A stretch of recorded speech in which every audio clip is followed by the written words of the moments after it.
ನನ್ನ ಮತ್ತು ನಿಮ್ಮ ಸಂಬಂಧ 40 ವರ್ಷಗಳದ್ದು. ಚಾಮರಾಜನಗರ ಮತದಾರರಿಗೆ ಕೃತಜ್ಞತೆ ಸಲ್ಲಿಸಿದ ಸಿಎಂ.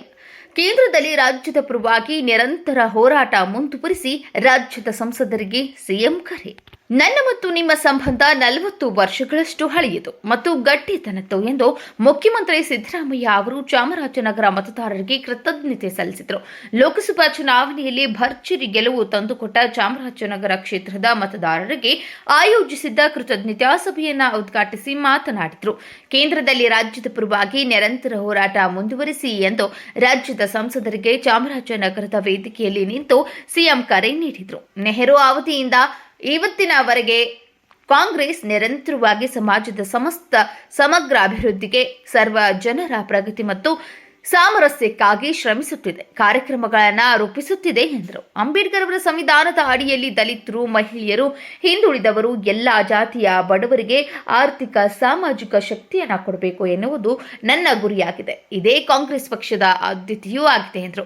ಈ ದೇಶದ ಸ್ವಾತಂತ್ರ್ಯಕ್ಕಾಗಿ ಅತಿ ಹೆಚ್ಚು ಪ್ರಾಣ, ಆಸ್ತಿ ಪಾಸ್ತಿ ಕಳೆದುಕೊಂಡವರು ನಾವು ಕಾಂಗ್ರೆಸ್ಸಿಗರು. ಬ್ರಿಟಿಷರೇ ಭಾರತ ಬಿಟ್ಟು ತೊಲಗಿ ಎಂದು ಮಹಾತ್ಮ ಗಾಂಧಿ ಕರೆ ಕೊಟ್ಟಾಗ ಜನಸಂಘ ಅಂದರೆ ಬಿಜೆಪಿಯವರು ಬ್ರಿಟಿಷರ ಜೊತೆ ಕೈಜೋಡಿಸಿದರೆ ಉಳಿದ ಭಾರತೀಯರೆಲ್ಲರೂ ಸ್ವಾತಂತ್ರ್ಯ ಹೋರಾಟಕ್ಕೆ ಧುಮುಕಿದರು ಎಂದು ಹೋರಾಟದ ದಿನಗಳನ್ನು ನೆನಪಿಸಿದರು.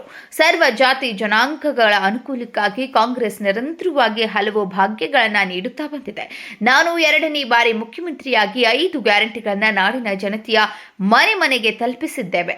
ಆದರೂ ಬಿಜೆಪಿಯವರು ನಿರಂತರ ಸುಳ್ಳುಗಳನ್ನು ಹುಟ್ಟುಹಾಕುತ್ತಾ ಗ್ಯಾರಂಟಿಗಳಿಗೆ ಹಣ ಇಲ್ಲ ಎಂದು ಅಪಪ್ರಚಾರ ಮಾಡುತ್ತಿದ್ದಾರೆ ಎಂದರು. ಬಜೆಟ್ನಲ್ಲಿ ಘೋಷಿಸಿರುವ ಯಾವುದೇ ಅಭಿವೃದ್ಧಿ ಕಾರ್ಯಗಳಿಗೆ ಹಣದ ಕೊರತೆ ಇಲ್ಲ. ನಮ್ಮ ಗ್ಯಾರಂಟಿ ಯೋಜನೆಗಳು ನಮ್ಮ ಸರ್ಕಾರ ಇರುವವರೆಗೂ ಜಾರಿಯಲ್ಲಿರುತ್ತವೆ, ಯಾವುದೇ ಕಾರಣಕ್ಕೂ ನಿಲ್ಲಿಸುವುದಿಲ್ಲ ಎಂದರು.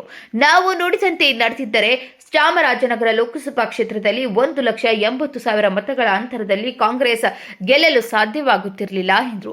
ಬಿಜೆಪಿಯವರು ದೇಶದ ಮತದಾರರನ್ನ ದಡ್ಡರು ಎಂದು ಬಿಂಬಿಸುತ್ತಿದ್ದಾರೆ, ಆದರೆ ನಮ್ಮ ಮತದಾರರು ದಡ್ಡರಲ್ಲ ಎಂದರು.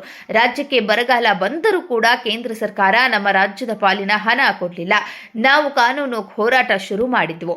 ಸುಪ್ರೀಂ ಕೋರ್ಟ್ ಚೀಮಾರಿ ಹಾಕಿದ ಬಳಿಕ ಕೇಂದ್ರ ಸರ್ಕಾರ ರಾಜ್ಯದ ಪಾಲಿನ ಸ್ವಲ್ಪ ಹಣ ಬಿಡುಗಡೆ ಮಾಡಿತು. ಹೀಗಾಗಿ ಕೇಂದ್ರದಲ್ಲಿ ರಾಜ್ಯದ ಪರವಾಗಿ ಹೋರಾಟ ಮುಂದುವರಿಸಲು ಎಲ್ಲ 28 ಮಂದಿ ಸಂಸದರಿಗೆ ಸೂಚನೆ ನೀಡಿದ್ದೇವೆ ಎಂದರು.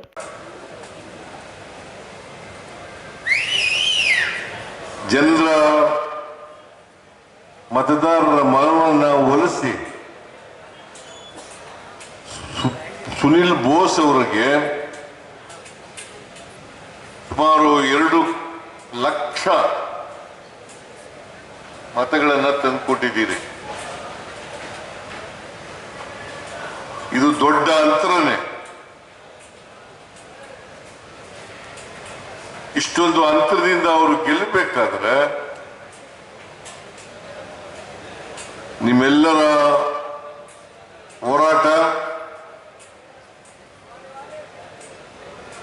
ಚಾಮರಾಜನಗರದ ಜಿಲ್ಲೆಯಲ್ಲಿ ಪಕ್ಷದ ಸಂಘಟನೆ,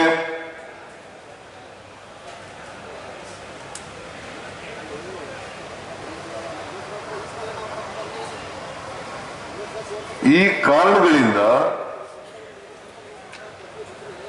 ಅವರು ಗೆದ್ದಿದ್ದಾರೆ.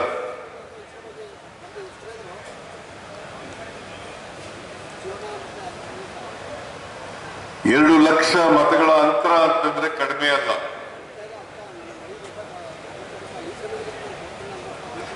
ದೊಡ್ಡ ಅಂತರದಿಂದ ಗೆಲ್ಲಿಸಿದ್ದೀರಿ. ನಿಮಗೆ ಎಷ್ಟು ಕೃತಜ್ಞತೆಗಳನ್ನ ಸಲ್ಲಿಸಿದ್ರು ಕೂಡ ಅದು ಕಡಿಮೆನೆ ಅಂತೇಳಿ ನಾನು ಭಾವಿಸ್ಕೊಂಡಿದ್ದೇನೆ.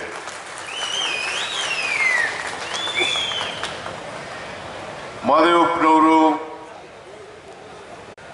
ಎಲ್ಲಿವರೆಗೆ ನಿಮ್ಮ ಆಶೀರ್ವಾದ ಇರುತ್ತದೆ ಅಲ್ಲಿವರೆಗೆ ನಮಗೆ ಅಪಜಯ ಆಗಲಿಕ್ಕೆ ಸಾಧ್ಯ ಇಲ್ಲ.